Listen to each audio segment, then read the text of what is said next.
How to fix WhatsApp status not showing on Android phone. Hello guys, in today's video I'm gonna show you how to fix WhatsApp status not showing on Android phone. First, go to settings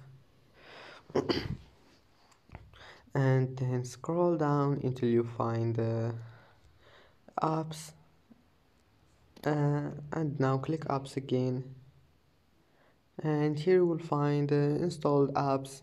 And now all you need to do, just type here WhatsApp and click on it,